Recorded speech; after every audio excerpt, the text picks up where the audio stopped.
Hello, this is a bit of a rough and ready video. I just wanted to show you this caravan. Every time I sell something of this age, I go inside the caravan, fire everything up, and pretty much 9 times out of 10, everything works straight away. It was certainly the case with this one. It always gets me thinking, what's the difference between a caravan of that age, which is a 2005, so it's knocking on 20 years old, and a more modern caravan? It does exactly the same thing. So it freezes up your ice cubes, it keeps your milk cold, it warms you up in the evening, you can have a shower in it, it warms up the water, does absolutely everything that you need it to do. Now let's have a quick tour of this caravan and I'll show you what I found.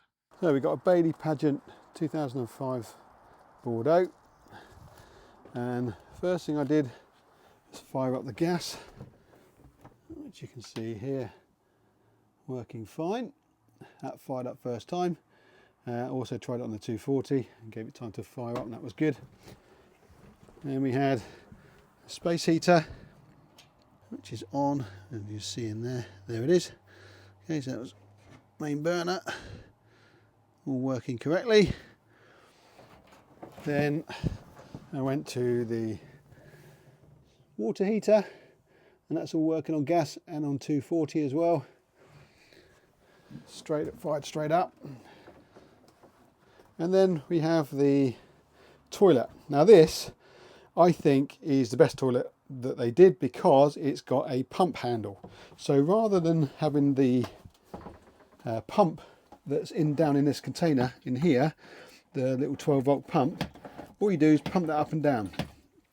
And then what happens is the water flushes. Look. Now that has been there for 20 years and they've never replaced it. They told me that it's always been fine. So not a problem there at all. So you don't get the problem with the toilet pump freezing and then you have to replace it in the spring, and you don't get the problem with it, all the little black bits getting in it and it jamming up. So that is absolutely fine. I can't remember the last time I replaced one of those pump housings. We don't see them very often anymore, but even so, and they are dead simple to fit as well, and they don't cost the same kind of money as the pump does, or anywhere near what the labour time is. No printed circuit boards in there, no 12-volt issues. It just goes up and down, and then that's the end of it. Nice and easy. We've also got in this one a fan. Again, analog. Okay, so you turn that on and it works backwards and forwards. No printed circuit boards.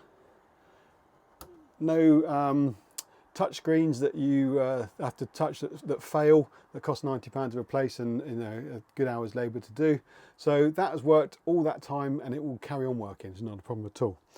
No Thetford issues with the little things at the back packing up. I know the technology's gone on a little bit more, and some of the safety features are quite good, so you could argue that the safety features have gone on a little bit, and that's what we're seeing the troubles with. Also with the thermocouples. This has got the old style thermocouples, which are a lot more robust and easy to replace as well, so they're good. All the lights work. You got 12-volt lights, no LEDs. Again, I know the LEDs will probably be better in the long run for power usage. And we don't get a huge amount of trouble with the LEDs, so that's not normally a problem. But my point is, everything works. It's a 20-year-old caravan, and even if it does fail, it's pretty straightforward to replace everything. I say those don't go wrong very often. The Truma Ultra Store don't go wrong very often. An element maybe here and there, and the gas side of it's pretty robust. It just needs to be used every now and again. And certainly the fridge. Normally the only issue that we get with the fridge is the control, the switch in there goes, but again, dead straightforward to do. You haven't got 100 or 300 pound PCBs and the parts are going obsolete like in the Thetford N112, where you now can't get the PCBs. So yeah, there you go. That is the inside of this caravan, and I just wanted to point out what everything does and how it does it, and how the fact that it doesn't pack up, and it's been going 20 years and it will carry on going.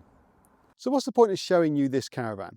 Well, every time I look at something like this and I go into the caravan like this and everything works, it always gets me thinking, do we need touchscreen everything? Do we need printed circuit boards? Do we need CAN bus systems in the caravan? Do we need to be able to be walking across the beach and turn our heating on and off?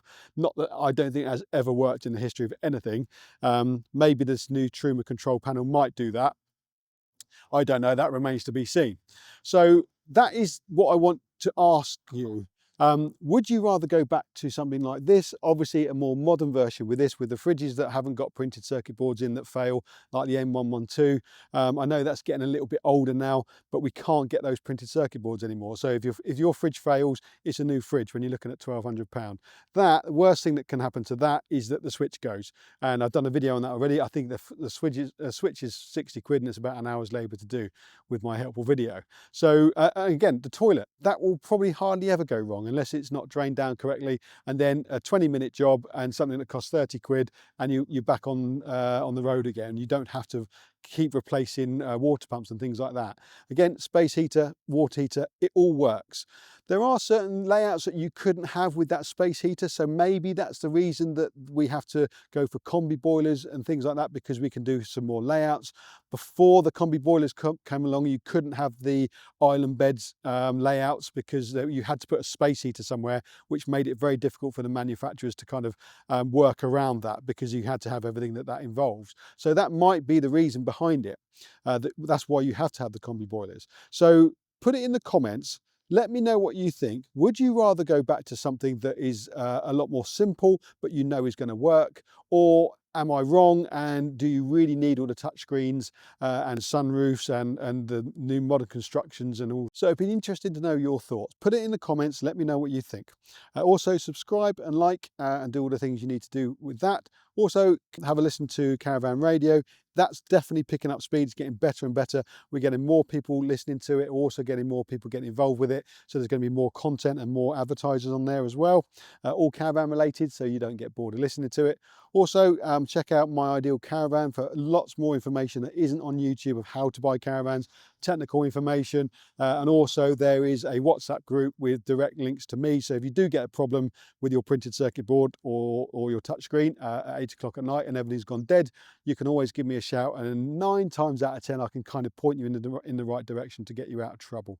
That's the beauty of My Ideal Caravan. It's like having me with all my knowledge in your pocket at any time. And if I'm not doing anything and I can answer, then I certainly will, because I don't like the thought of people being cold all night when a simple switch issue could be the problem.